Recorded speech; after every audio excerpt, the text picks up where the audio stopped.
And Alex, welcome to What's the Yes. good? Wiretap. Alex, welcome back to the Wiretap. Thank you for Hey, I'm coming glad to back, be back. brother. I'm glad to be back. And just so the audience know, the day of recording is 420. Yes, So sir. Duh. we Um, we know how it be.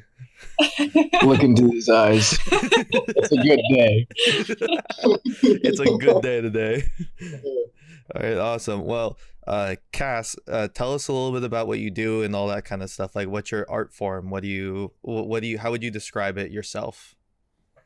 So my art form, I mostly got into modeling first, just because that's what I was most comfortable doing. And then I realized how much I love photography. And so I also got into that. And as far as all that goes, I've been trying to just like freelance and do my thing with some friends for the most part, but I also write a lot. So my art is very wide, generalized as mostly modeling, photography, and writing. So Hell yeah. I love that. That's awesome. I feel like that tends to happen to a lot of people where they like start with one thing and then kind of starts diverging out to like all aspects of that thing. definitely. Yeah, because like when I was in the band, it was like, oh, I just like playing music, and then it like slowly became like, well, graphic design's pretty cool. Well, video production's pretty cool, and then like it became like a whole thing. Yeah. And Definitely. I stopped Just, playing music. hey, That's you're still in it though. You're still doing something for the scene, and you yeah. provide shit. Well, I mean, hey, man, I can't stop at this point. Like, fuck, Exactly. You're on the gravy train, baby. I'm on the gravy train. But yeah, yeah, no, like, I feel like a lot of people who end up like being real like artists, that's what ends up happening is like you start one thing and then it slowly expands into like pretty much all aspects of it. Like, Mhm. because I started with photography, like doing photography, and then I slowly went over to doing like video stuff because like photography is fun, but I was like, but it's like too fun almost for me. Where I'm like, I don't want to do this for work or anything because that would make it not fun. So That's definitely not where I'm at. Like when I was younger and I started to get into photography, I wanted to be a photographer for National Geographic initially, because I thought that would be cool as hell to like go around to different nature spots. And I never got as good as a lot of my friends did. And so it was different for me. It was more so just fun in general because I was part of yearbook in high school. okay, yeah. Oh, this is like a snooze to take pictures of people running or playing a sport. And then I got out into the world and taking pictures how I wanted to. So I was like, yeah, I could make a career out of this, but I don't think that I got good enough to push myself in that direction fully because I like modeling more overall. So That's fair. Yeah, no, I'm horrible in front of a camera. Like I started my YouTube channel simply so because I was like, I don't know how to show my production skills. I guess I'll just like put myself in front of a camera and then like do all the production myself. And then that's kind of how it started. Like now I'm decent-ish in front of a camera, but like I like the amount of like almost every video I do, it's like double the runtime in raw footage just because I'm like, so then the next thing, fuck. The next thing, yeah. fuck. The next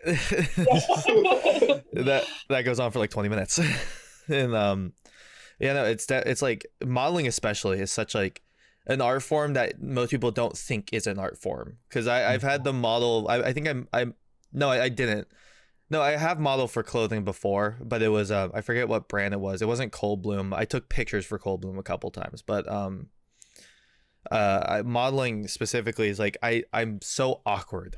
Like I know what I should be doing, but I'm Yep. so shit at like actually doing it. You are preaching to the choir though, because when I first started, so I kind of took pictures a little bit like when I was like 15, 16. My friends were like, oh, can I take pictures? I was like, okay, whatever. And then once I actually started modeling when I was 18, taking it more seriously as an art form, I my first photo shoot was a little embarrassing because I did not know what I was doing. And it was definitely a progression of I need to genuinely practice and know my angles and know how a certain like person takes a picture. And it isn't until I find somebody that I really gel with and I've shot with a few times that I can actually produce a shot that I know I've wanted to get. So you hit the nail on the head with people not knowing it's a true art form because it does take practice. It does take knowing yourself and your angles and having a good way to express yourself. So it's taken a lot of practice, but I know so many people in the Portland scene that are just fucking amazing photographers, and they don't even get paid to do it, which is like a little messed up in my opinion, Yeah, because they're really. But I feel you. Like, yeah, no, like it's kind of similar with acting, like except not on like a huge level, because obviously for acting you get like paid a shitload of money when you're at a big level, but like when you're at a smaller level, like it's hard to like tell friends like, yo, I'm an actor, because it's like they're like, oh really, oh okay, let's give you like a scenario you're doing, and it's like, bro, that's not how this works. It's like comedians like, tell us a joke, you're funny, and it's like, no, that's not. Like it takes practice and years of like getting to know, like you're saying, getting to know yourself, knowing your angles, knowing like what looks good, knowing what how a photographer shoots and like their style and stuff like that. It's especially because like you're only like, for modeling especially, you're only as good as your photographer is willing to listen to what is good for yes, you. yes, that is so true. So people look at pictures of themselves and they think, oh, this is a terrible picture. And it's just not true. Like, you really have to have the balance between photographer and model, because if a shot is not produced how you want it to be, it's not because you're ugly or you can't model. It's not because a photographer just can't take a picture. You have to find the balance between the angles and how they shoot and what they're comfortable with. Because I know, as like an amateur photographer, it's super awkward for me to take pictures of somebody just standing in one position, and I have to find the angles because they're Yeah. not working themselves at all, Yeah. which is not easy. When I first started, I did a lot of portrait stuff for people who weren't like generally modeling, but they were like, oh, I want like a picture of like my dog, or like I want a picture of like me and my spouse or whatever. And I was Yeah. like, cool, you're paying me, whatever. And so like, and so I got this one where I was like, they were like, yeah, just take pictures of me in like this park, and I was like, okay. So I like show up to this park, and they were just, it's like static the entire time, and I was like, okay, I'm gonna be the one on the fucking ground like upside down getting the weird shot Yep. angles and shit like that, but that's fine, I can do that. And then like halfway through she was like, oh, should I be moving? And I was like, do what you want at this point. At this point, like, fuck it. Do whatever you want, man. Like, and I don't blame them, because they're not a model. They're not a model. They like, they don't have that sort of skill set or that knowledge. But like, a lot of people don't, because they don't like go into it and look at like what may need to be like part of the art form and stuff like that. And Yeah. yeah, no, it's interesting, because there's also kind of there's a confidence you also have to like exude through your pictures, because you know you want to look good if you're modeling, I assume. So like you have to be confident in yourself and confident in what like you're putting out into the world, and it looks a bit different than like other art forms per se because of that. And it's definitely like a perspective thing, which I've come to learn. This was really hard for me to learn. Is if you feel good in a certain like angle, position, pose, and you like it, but the picture isn't coming out, that's definitely like in the photographer's eyes to kind of move around and work the angles. But as a model, you definitely have to step into the shoes of like, I like this pose. I like how I feel when I look like this, when I'm feeling like this. It's definitely a whole different like bombard of emotions where you have to really get into the mind space of it. And that's been one of my biggest struggles, is when I ask somebody to model for me, because they're like generally attractive, and so you can take a good picture of them kind of regardless of what they're doing. Yeah. You're always saying, oh well, I'm not a model, I don't know how to do that. It's like, dude, you're walking down the street in your fucking runway poses looking fucking fire, and you can't get in front of a camera and do the same thing for like 5 seconds standing still. Yeah. It's whack. Yeah, I feel it. Like it's weird, because like, because I've been doing music videos for bands, and it's like I in my mind I'm like, oh, you perform in front of like 200 people, you can perform in front of a camera, it's not even a person. Exactly. But it's like a weird skill you have to have. Like I did a video for 2 Clicks that never got released, but like it was funny to watch, because like Big Nick performed completely differently in front of a camera than he would in front of an audience, and I wasn't expecting that, because it was like my first shoot, and so I didn't really know what to expect. But like it's a different skill entirely that people don't really think about. They think Yeah. like, oh, I can do this in front of like, you know, whatever. I do this naturally, so I might as well just do it in front of a camera. And then you get in front of a camera and it's like, oh, you're suddenly like rethinking everything you've done your entire life. And it's annoying because it's like it should be easy. It's just me and the fucking camera, but like it's awkward. It's weird. There's chemistry to it. And Yeah. That's also where the aspect of like performance comes into all of it, because like there are people who are artists who are not performers. They're beautiful artists and they can get up on a stage and like do their thing or do like a pose and a shoot and like they can rock it. But like there's people that like perform and they have that essence where they're like, I'm gonna put on a show. And it is also acting in some ways when you do put on not necessarily a facade, but another like piece of you that you want to express in some way. Exactly. Yeah. Like Performance key to that. yeah, like I definitely think like Rivers of the Nile, for instance, is like definitely more of a studio band. Like their live show is fine and they're really technical live, which is interesting. But like, you know, I'd rather put on a Rivers of Nile like album and listen to that than go to a show, because, you know, the show's fun, but I'd also rather go see Varels and get my ass kicked, you know? Yeah, exactly, bro. Exactly. Because like they have like a performance aspect to them. They're like fucking out there being wild as shit because, you know, it's hardcore. And like it's the same sort of thing for performing in like any art form. It's like you have to like try to find something that interests you and that like really shows like what you're trying to express. And if it's like technicality you're trying to express, that's really interesting and cool.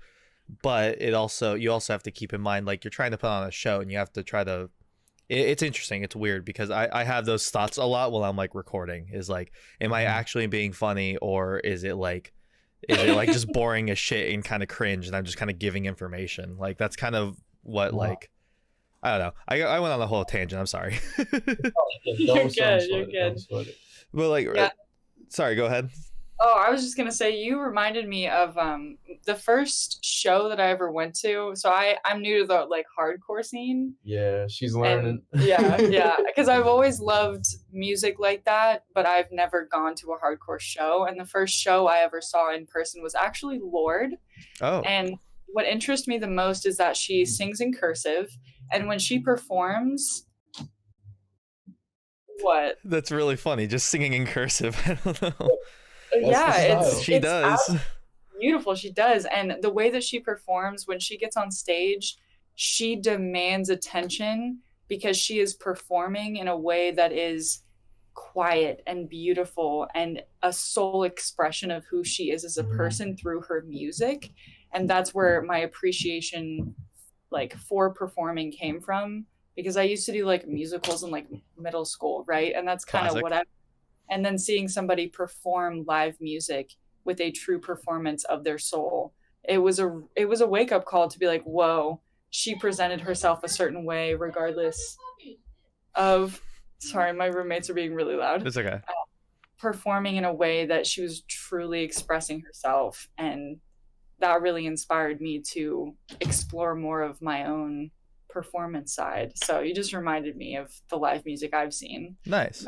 Hardcore, but no, I feel you. Like I didn't go see them. I wish I did, but I think I was working that day. But Kiro Benito came through Seattle at Numos, and my friend went, and he was like, dude, by the second song, she had like the audience like on their fucking knees, like they would kill for her.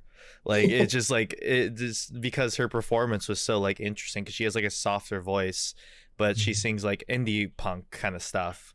So like I don't know, it's just like it's stuff like that's so interesting, because like, you know, I go to mainly like hardcore metal shows and punk shows and stuff, so I'm used to a certain kind of performance, whereas like anytime I've gone to like a rap show or like a pop show or whatever, it's like a different kind of performance and a different kind of like persona almost, and it's really interesting to see the stark differences between the two.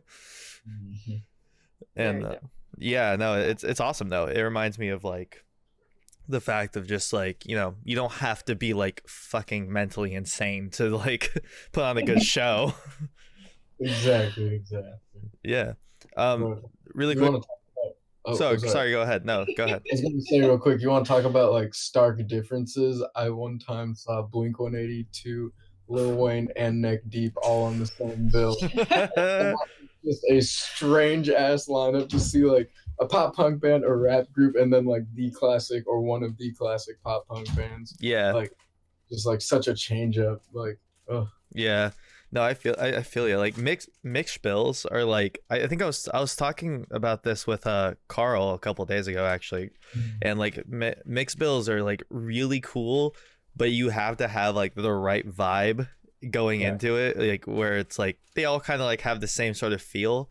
Like you can have like a black metal band and then like afterwards have like a drone band because like they're kind of similar, but like having a black metal band and then a pop punk band go up or pop punk band go up together is like that's a little weird and a little like there may be clashing heads there, but like it's still it's interesting to see like how you have to kind of like it's strategic in a way.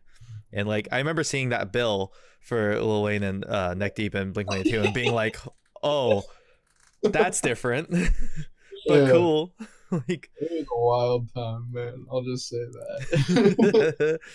And then what I want to ask is so like what do you end up liking to write? Like what do you like writing about and that sort of thing? Because we've only had one other person who really like took writing as like a serious art form on the show. I think that was Sarah from Scene Stories.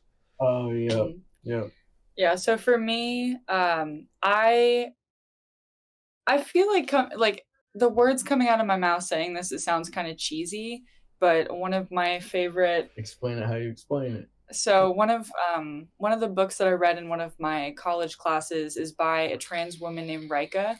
And when I was asking her about like, I'm like thinking about writing a book. How do you go about poetry and prose and creating a book out of that?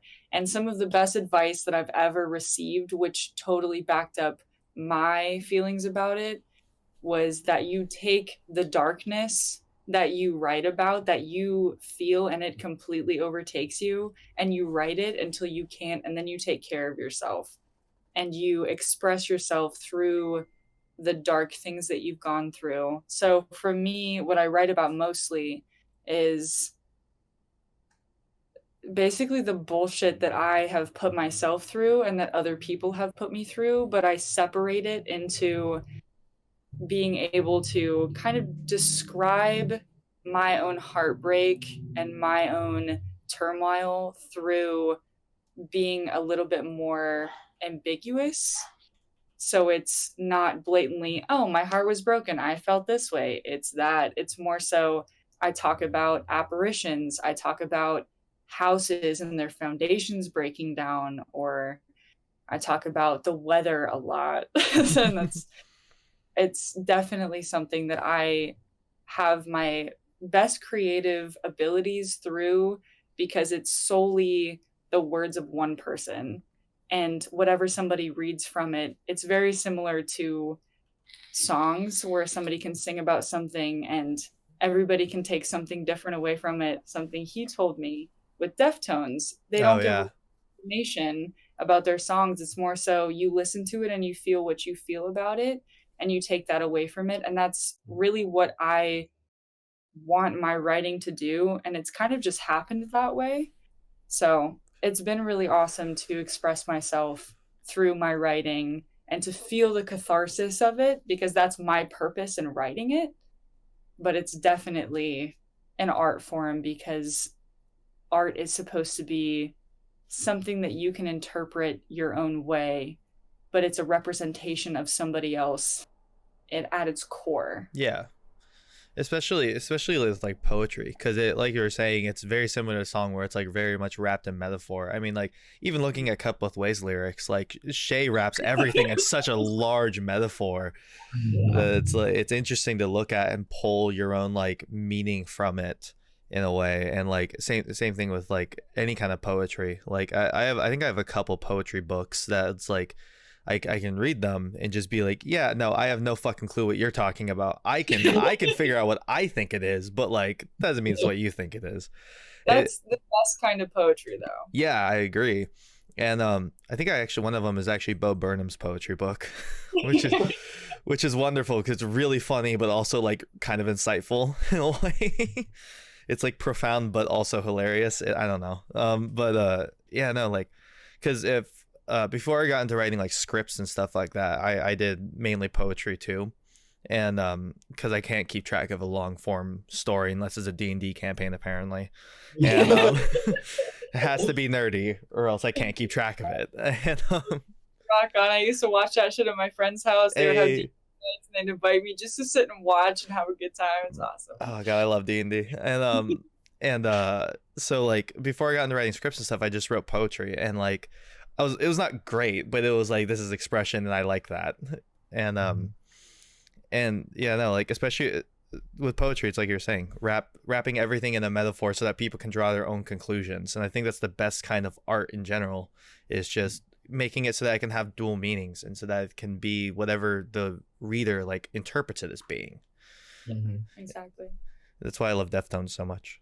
Yes. Yeah, I hadn't listened to Deftones before this one, but after listening, it's hard because I can't necessarily understand all of the lyrics, but every time it's weird. I haven't even told him this, but every time I put it on, I feel like I get something different out of it. Yes. It's like a different mood every time I listen to it, because I go into it knowing I want to listen to Deftones, and I come out of it being like, okay, they made me feel this way, they made me think about this, but it's different every time, which is awesome. Yeah, I do that. Yeah, no, Deftones is just they're so good.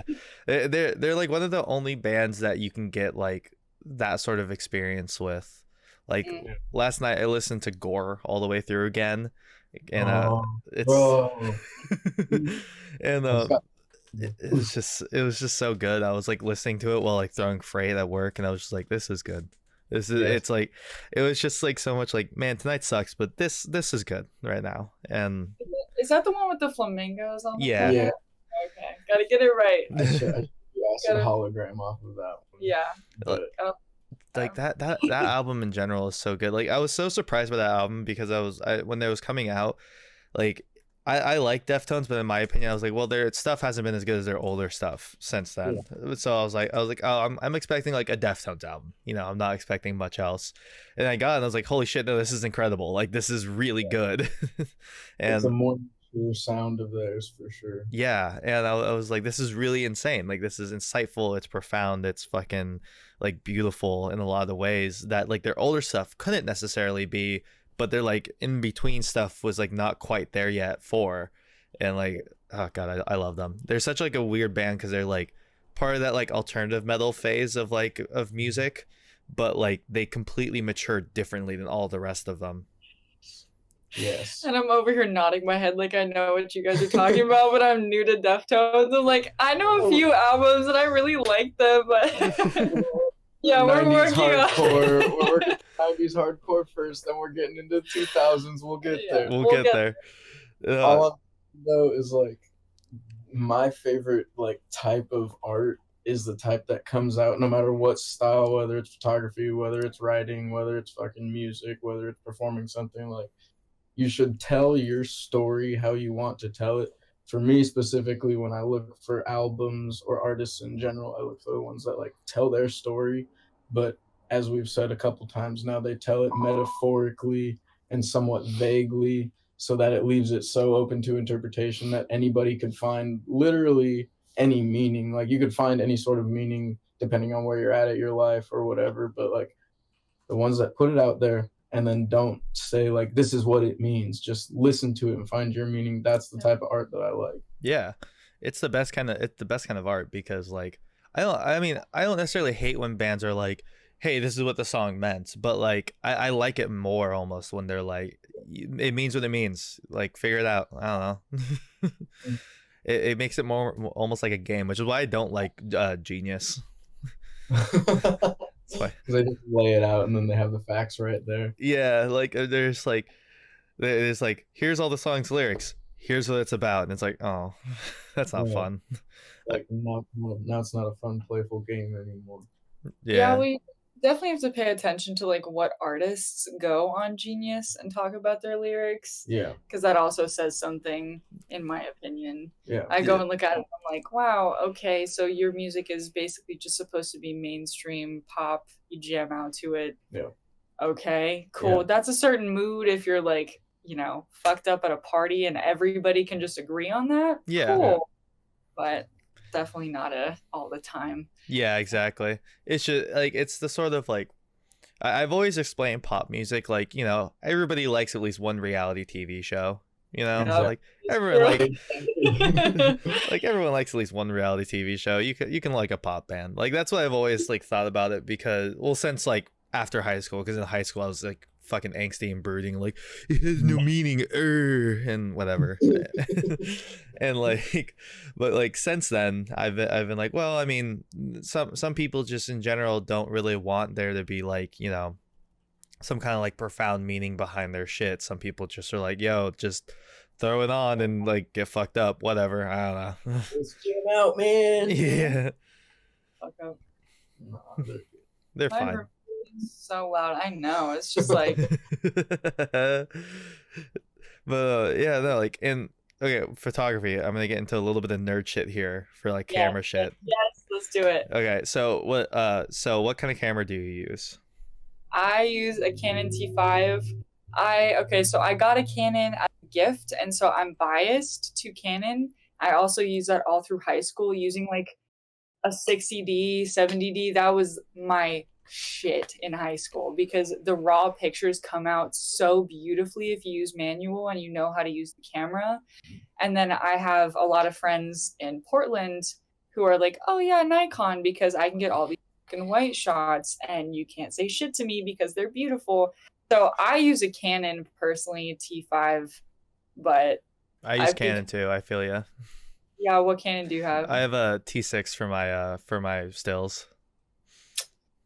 Nice. Yeah. Okay. So I do have to ask though, because I'm a huge nerd about like the type of shots you get. So you can get like macro, or you're doing like, long shots or whatever, like wide lens. And I'm so about macro shots and like really up there in like the small millimeters. And I'm curious to know how you shoot your stills. So I have two different lenses that I use.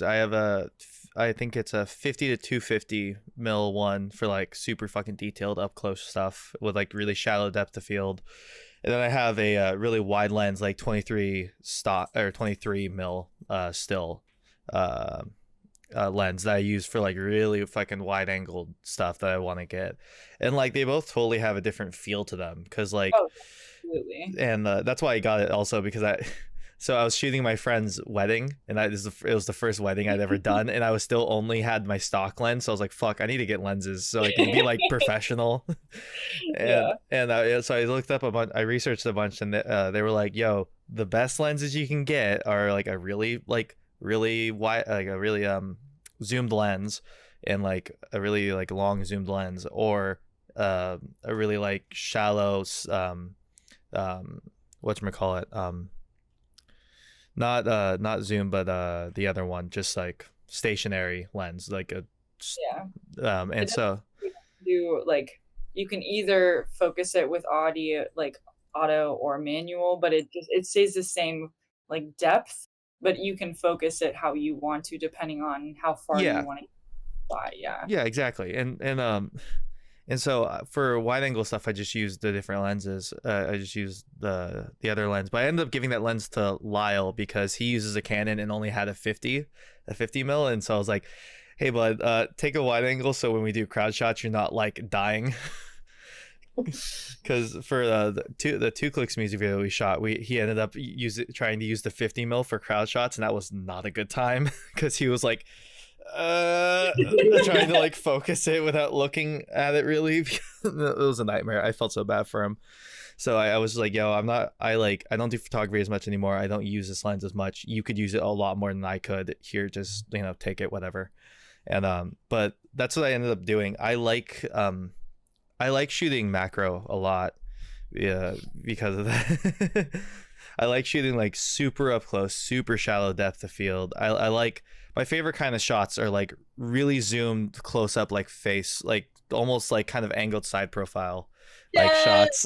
Oh my God. Okay, so my favorite has been to get pictures of people's eyes because I got a macro lens, and when you use manual focus on it, you can get specifically a piece of their iris completely. And so their lashes are like kind of there, but you get their fucking iris, and it has been a life-changing experience. When people come over to my house or hang out with new people and I have my camera, one of the first questions is, "Hey, can I take a picture of your eye?"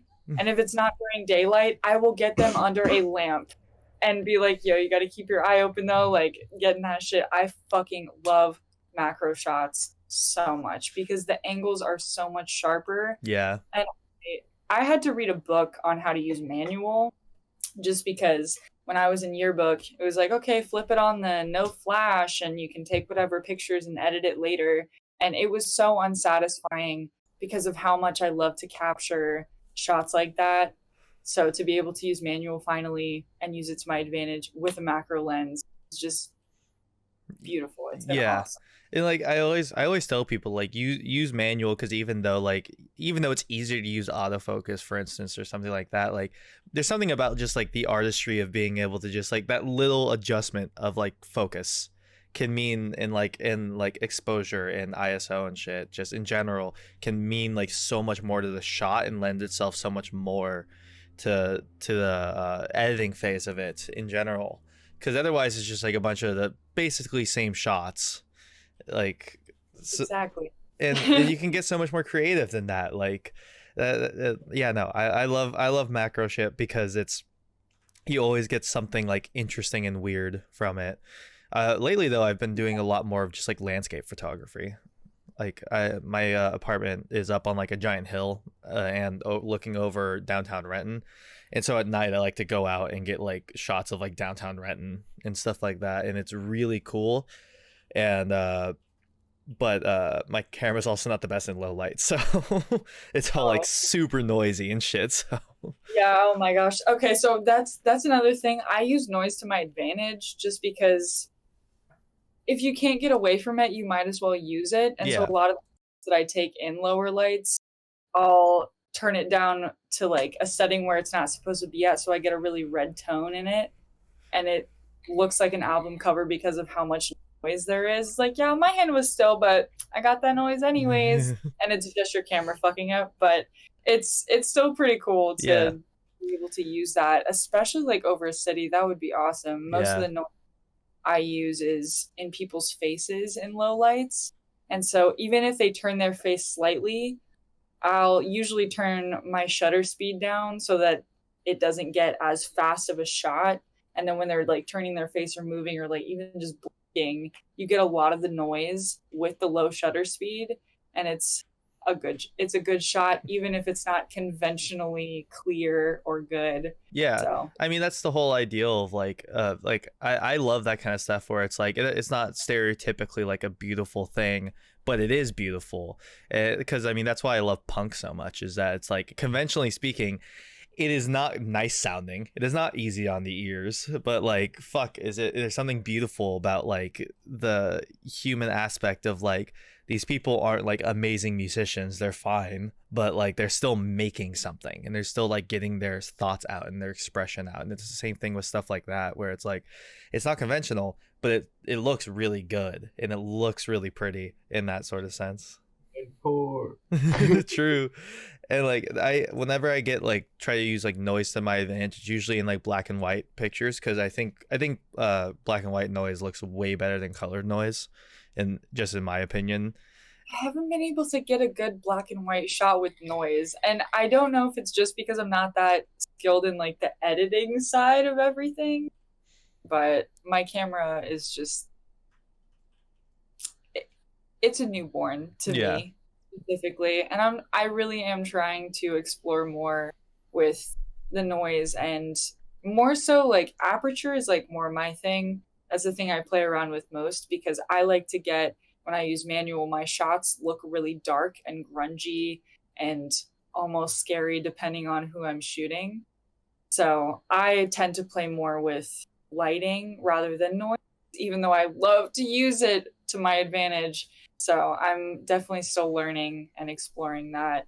Landscapes have not been easy to do that with. It's easier with people. Yeah, it's definitely easier with people because like I love doing landscape photography, but if anyone's like, yo, just take a picture of me, I'm like, oh, thank God. Like, all right, cool. I can do that. That's easy. Like in comparison to like, okay, how do I get this cliff face to look like actually nice? It's like I can just be like, all right, yo, look like this way a bit. And then like I'm gonna get this light over here and it's gonna be a colored light, so it's gonna look real cool. And then like take a couple of different angles of that and then it's like, hey, do you like this? And they're like, yeah. I'm like, cool. All right, I know generally what you like then. Yeah, and usually people eat that up. I Oh, remember yeah. this one photo shoot I was trying to do for somebody I was friends with in college.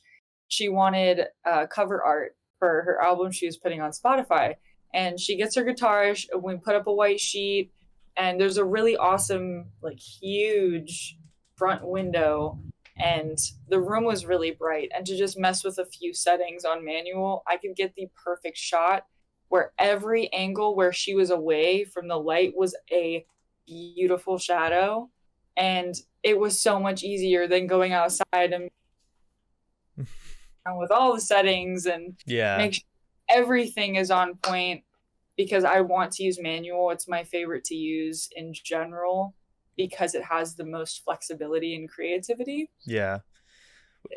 It's why that's kind of why I stopped doing concert photography, because like you have to use autofocus and you have to use everything off of manual, because like, you know, the person that you're taking a picture of is only going to be in that pose for like 0.2 seconds. Yes, exactly. And it's like I mean, people like Sarah and like and like the many other concert photographers that we all know in the scene, like, but Sarah's the one that comes to mind immediately for me, is like her shots are like incredibly creative and incredibly beautiful, but like she's also been honing that craft for years and years and years and years, and I was just like, I don't really want to get that good. I'm okay being like kind of trash at it. I'm just gonna mainly do not concert, I'm gonna mainly do like portrait and landscape photography, because those are kind of my favorite, which is why I was always like, hey, if any bands need like just band pictures, let me know. Yes. Oh my gosh. Okay, so I feel it. So with him and Cut Both Ways, he was all, oh yeah, you could take pictures of us and yada yada. And my mind went to, okay, what if I am taking concert pictures of you guys? And it's really intimidating for me because everybody's moving constantly, and even manual, when people are moving constantly, the light doesn't change, but the fact that the people are moving creates a lot of, oh, okay, I will still have to adjust my settings. So I will probably only get a few good shots of this concert, which is very intimidating for me, just because I'm used to working with people who are standing still. Yeah. And I did the settings just to get a different light perspective rather than get a good picture of them. So no, I feel you, especially for a band like Cut Both Ways. Y'all are just fucking all over the place. Exactly. You guys are all over the goddamn place. I mean, like literally last time I saw you guys live, Shay was on a fucking table. So like, crowd sitting on a table, and then Jay was like spinning it like a helicopter blade around the pit and got kicked out. I love Jay. Shout out fucking Jay, dude. I love him. Like, that was so funny though, because Shay was talking about it and he was like, yeah, no, I just like looked out and I was like, oh, there's our ex-guitarist getting tossed out of our own show. Oh, that was so funny. Yeah, no, like concert photography, because I've done, I think, 3 concert like photography gigs, and one of them was for As Pillars Fall, back when they were As Pillars Fall. One was for Black Sun Moon, which is like a kind of doomy. Yeah, I love them. They're wonderful people. And then I did one for No Home, and like they all, like, I got a couple good shots out of all of them, but like the majority of them were just fucking ass, and I was just like, oh dude, oh no. Photographers at hardcore shows that like they're always like, yo, like, I'm gonna take like 200 pictures tonight, but you'll probably only get like 20, 30 at most 30. Yeah. Yeah, that's optimistic. Yes, exactly. I literally gave No Home, I think probably like 10. I think I gave Pillars probably like 10, and I think I gave Black Sun Moon like maybe 15 because they were like kind of a chiller band, so they didn't move as much. But like I was just like, fuck, man, I'm so used to giving people like 20, 30 pictures every time that I've edited, because it's like, oh, this is like a sterile environment where there's like less variables. Like like, you know, it's not like I'm in Elko like just, you know, trying to get a shot while I'm trying to like dodge someone's spin kick. So Yeah, that's why we protect our photographer friends in the pit. You better fucking do it when shows come back, people. true. Dude, doing that 2-click shoot was such a fucking nightmare, because it was in Landon's backyard on his fucking porch. It was like a small confined space. I had my video camera, which is like, you know, $5 fucking grand in my hand, and I'm just like, ah, ah. Yes. I only ended up getting hit once, and it was hit by drywall, because somebody like flung drywall up and like slammed my camera up. Step up from trash cans and pool noodles, man. Right? No, it was great, because we meanwhile pulled up to the shoot, and we get there, and Nick's like, yo, okay, so we're gonna play the song 3 times, and should that be enough footage? And we're like, yeah, that should be great. And he's like, okay, cool, we're gonna do mainly like crowd shots, because we're gonna do a second day of like studio, of like basically in our garage, like studio shots. And I was like, cool, sounds good. He's like, by the way, we got this drywall. And I was like, you got the what? he was like, we got this drywall, I'm gonna toss homie through it. And I was like, you're gonna toss someone through the drywall? He's like, yeah. And I'm like, all right, that makes sense, that checks for y'all. Yeah, that's 2 clicks. Oh god, I love them. But yeah, no, that was like stuff like that. It's just because like it's such a different like art form, being like, because like with portrait photography, you can kind of make it what you want it to be. You can really change the variables to like work in your favor and to be what you want. Whereas concert photography, you just kind of have to take what you're given and just kind of be like, I'll try to make it look good, fuck it. Yeah, no. And okay, another quick question for you. How do you, what is your workflow for editing photos? Because I feel like mine's ass, so I always like to ask people. Okay. So I'm with you on that. So I'm not the type of person to pay big money for editing software, just because I don't feel like it makes a big difference. If I'm going out and taking shots that I can control in the environment with my own camera, I don't feel like editing is such a big part of it, unless they want a certain look, and that way my editing can enhance it. So with my editing process, it's kind of ass. It still takes time, because I either have to work with what they've told me, and I swear to God, 99% of the time, people don't tell me the kinds of shots they want. Yeah. They say, oh, take the shots, edit them, do whatever, and then send them to me. And so I kind of have to do what I like and make it what I want the photo to look like, the initial thing that I imagined. And so my editing process is, okay, you upload the photo, and if it's a photo I think is viable to edit and make something out of, I probably spend like a half hour on each photo just to try and get every single tweak the way I want. So I'll fuck with exposure, I'll fuck with the brilliance, the fucking aperture, I'll work with the saturation and the warmth and the shadows and the different colors in the shadows, and I'll work with all of it. And most of the time it still doesn't turn out how I want, just because the shot isn't what I wanted. Yeah. Because person, which is the biggest like thing that I've come across in taking pictures of people and doing portraiture, is that the picture isn't what I envisioned initially. So the editing can enhance it, but I've only had a handful of photos that I've taken in my life where I look at them and I am proud to say that it's my photo, that I worked on it. I took the picture in manual, I did the editing, and it is mine, simply because there are just so many variables that factor into it. So with the whole editing process, yeah, mine's ass too. Yeah. It's not easy, and it's fun, but it gets frustrating to Yeah. a certain. So I feel ya. I take all like 150 pictures I've taken that day. I load them in the Lightroom. I go through each of them and then delete the ones I don't like. Lightroom, get Lightroom, let's go. And I load them all up, and then I go through each of them, and I'm like, okay, is this a good picture? No. Okay, delete. And I just go through and do that for all of them until I'm left with like 20, and then I go through and I like tweak all 20 of them to be what I want them to be, and I do it, and it's so inefficient. It's so fucking inefficient. It really is, but there's not a more efficient way to do it. Yeah, exactly. Lightroom literally is like the most efficient like photo editing software there is basically at this point. It's so like in a sense shallow, but it has everything you really need. You don't really need a whole lot of else. So it's like people are like, oh, I'm gonna Photoshop it. I'm gonna do all these things to it. Okay, if you like Photoshop, if you love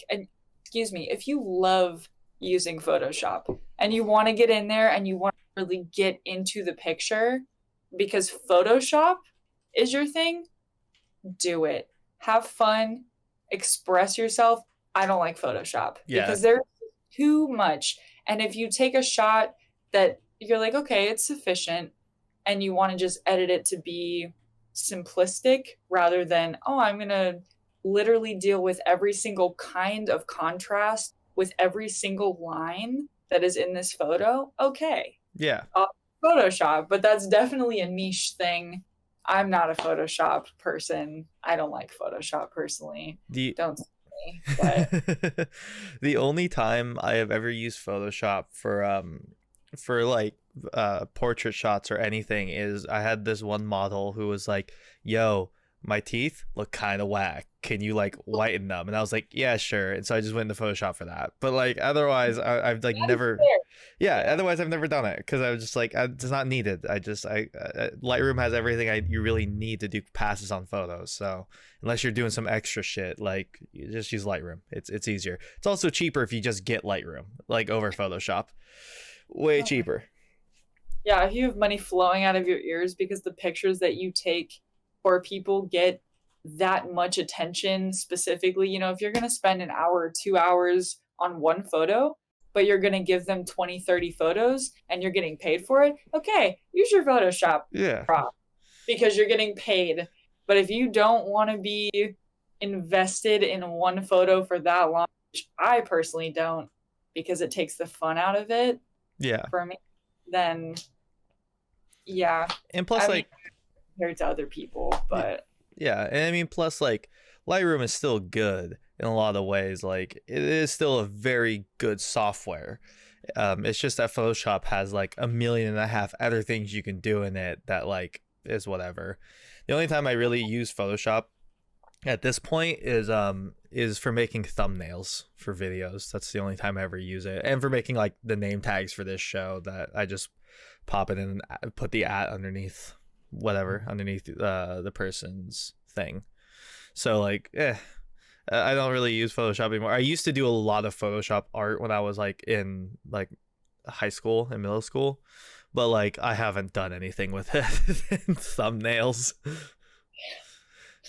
it's just such a nightmare. But so photography is so interesting because like it's hard to describe, but it's like there's so much nuance to it that like you think you're just like people think it's just like, oh, get the angle, but it's like, you got to get the angle, you got to like 1.5 million other things, and not to mention finding a good model you have to work with, and like chemistry being there permitting and stuff like that. Like that's why I did like 1.5 million or I probably did like 3 photo shoots with Kevin Fisher, our boy, because I was like, me and him work well together, so I'm just gonna do a bunch of photos with him. And I did like a couple of music videos for him too, and stuff like that, because we just work well together. We know how both of us work, and like I couldn't do that with like a lot of people because chemistry permitting. It's all about just like how well you work with someone else, and like because whereas with like video stuff, it's like you have direction, you have to like do this and that and this, like because the last music video I did had a narrative side, so I was like dealing with actors and stuff. So like for that I was just like, here's the direction, here's what you have to do, here's how you can do it. If you want to do it a different way, that's fine, just do it. And trying to like help them get there. But like with photography, it's like a collaborative direction where the model is also directing as well as the photographer. It's such like a push and pull kind of relationship. Yeah. And it definitely doesn't have to be equal No. by no means. But if you don't have a photographer who knows the vision, knows how to what they want to get out of a shot, or you don't have a model who knows how to work angles and kind of make those small adjustments, because one of my favorite photographers with, his name is Darnell. He is absolutely amazing. Every time I step in front of his camera, we make absolute magic. And I don't know him personally as far as I would say, like, oh, a friend. Yeah. He is a friend because we've taken a lot of photos together, but he has only ever taken photos of me. And then we go our separate ways. And the pictures that we create together have been the cornerstone of my love for photography, because he takes incredible shots. And I feel like he makes up for a lot of what I lack in. So when I get there, I can make a face, I can make a pose. And as far as it goes with him, he doesn't expect a lot. And in a studio, it's different. So Darnell and I go out like in the city, or we're at a house where there's different scenes. But in a studio, you really have to be on your game. You have to, as a model, you have to be the one who is producing everything, because the photographer can only move certain, side to side, up, down, use the lighting. But as a model, studio shots are so much harder. And that's why I like doing things out in a more natural setting, because there's more to use. Yeah. With Darn, just absolutely awesome, because the photographer knows the shots that he wants. But when the piece I would like to say about it is that when there's a photography chemistry, regardless of how much each of them know, even if they're both amateurs, but if the chemistry is there by some serendipitous event, the shots are impeccable. It just depends on the people. Yeah. I feel that. That's a good way of putting it, because like that's why me and Lyle work together so well, is because what I am lacking in, which is like directing, producing, like that kind of headspace, he's really good at, and what he is lacking in, which would be like editing, is what I'm really good at. So like both of us together work really well, but I couldn't do that. I don't think, if me and Lyle weren't working together, I don't think I'd be working with anybody else right now, other than like, I'd probably work with King Zab if I could, because he's so fucking good at everything he does. I'm so jealous of his style. He's the guy that did the Prime Free live videos. All of them? Both of them, yeah. Okay. Shouts out King Zab. He also shouts out. Love that man. Yeah, shout out to King Zab. If you haven't checked out Scythe Gang, you gotta. Dude, yeah. Dude, did you see the video they posted today of Zab getting into a fight? They're so fucking wild. I love them. I love them. Yeah, no, like I think another good thing that like I like to talk about a lot is like musicians and bands and like just artists in general using like YouTube and video production as a bus for their own creativity to like get pushed to their normal stuff. Cause like I feel like honestly the only two bands that are really doing anything with like in the local scene, at least with like not music, but like with YouTube stuff, is really like you guys in Cut Both Ways and Scythe Gang. Like you guys are the only two that are like doing extra stuff outside of like, here's our music video, here's our like audio stream or visual stream, like, whatever. You guys are also putting out like interviews and like, like behind the scenes stuff and, that sort of stuff. And then like Scythe Gang's putting out fucking Jackass 2. like You're not fucking joking, man. I'm not. They put a fucking shock collar in Michael and made him do a vocal cover. Oh my god, dude. Yeah. Yo, also to all you young artists out there, if you really want to push your product, marketing is key. Look at Scythe Gang. They have some of the best marketing around. Very true. Seattle. Yeah, very true. No, that's 100% true. They popped off so quick only because their marketing was so fucking good and really smart. There is And like, it doesn't give off the like vibe of like, oh, we planned this. Like they're just fucking doing what they enjoyed, and they're just being funny yeah, and cool, doing shit. Like yeah, it's awesome. yeah. No, yeah. Scything is so interesting because it's like, I have been like, I've been saying for years that like bands need to use like stuff like YouTube and stuff like, like other art forms to push their music at this point, just because that's where the place the music industry is right now. And like Scythe Gang did it fucking flawlessly. They're fucking putting shock collars on their bandmates and making them do playthroughs and shit. And it's like, yeah, that's entertaining as shit, and that pushes volume to your music. Mm-hmm. It's yeah, no, it's like it's interesting because it kind of goes back to like what we were talking about at the beginning, where it's like you start with just one aspect of the art and then you slowly start kind of getting into everything else surrounding it. Yep. Yeah. Become business. Yeah. And you pushing your product. Man. It also helps when you have one of the best videographers and editors in the entire PNW in your band, but Exactly. That's pretty fucking convenient. Yeah, I was gonna say it's not just pushing product; it's you got like people behind you and with you. Yeah. Yet again, that touches on the expansion of like artistry. It's not just one thing. Like you can be a musician, but if you don't have these other tools and you want to put yourself out there, you got to have the marketing, you got to have the editors, or like even if they're not in your band, you got to have a trusted friend who will do it for you. And like, of course, always pay your videographers, always pay your photographers, always pay an artist if they're making art in front of you or for you. Exactly. But like, I get off on that tangent because it's so important, especially coming out of COVID. It's going to be so necessary to the scene. Exactly. But I digress. Yeah, just know your skills, train yourself in your skills, and push yourself. Put yourself out there. There's nothing to be afraid of. Yeah. Like, do it. Have fun. That's why even though my like videos are like, pretty pretty one-dimensional. I'm just talking about music. I always try to use transition slides for like getting into other topics, because that's like where I can be really, really creative with like effects and with like a feeling and a style and stuff editing wise.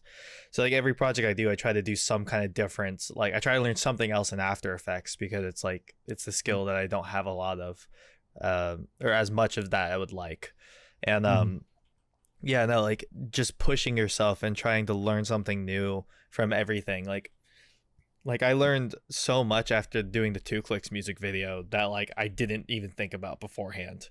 Like I learned a lot about like doing just like video work for people, of like you have to be like 100% clear with like your expectations to the band so that they can adjust your expectations for you. Exactly. And like just planning and pre-production and organization and stuff like that, because I had none of it for that project, but now I like organize the fuck out of everything, and I look like a fucking impatient because everything on my timeline is just colored and like separated by like a shitload of layers and stuff, because I'm just like, I need to know where everything is, god damn it. It's like, yeah. And like not one last question, but like one last big question is so I asked this to everybody, especially people who don't come onto the show for specifically music purposes, because I think it's more interesting. What do you think is an album that like impacted you to a huge degree, like on a personal level or on a professional level or whatever you want? I know it's a big question. But okay. So when I was younger, I had a friend who told me about, this is going to sound really stupid coming out of my mouth just because almost nobody knows about this band in general that I've come across. Tucker might know it. He is very... Okay, but I feel like most of his viewers are not here for the same thing. Go with it. Okay, so Rainbow Kitten Surprise. There is an album called How to Friend Love Free Fall. And it came out when I was 19, and I had been listening to them since I was, 18. And then when I was 19, they came out with this album, and I listened to it for an entire summer. So front to back, inside out, upside down, 4 months straight, and have always loved the purpose of it because it talks about sexuality. It talks about the issues with parental influences. It's not tough to listen to, which is something that I am new to because I listened to Jane Doe by Converge, and I I listened to it, and the thing that was provoked out of me was something I was enamored with, and I loved it. It's just hard. But with this album, I could listen to it every single time and not necessarily relate, but definitely pull certain struggles from it and understand the place that they came from when they were making the music for it. So that is one of my favorite albums of all time that I think about at least weekly. I've listened to it thousands of times.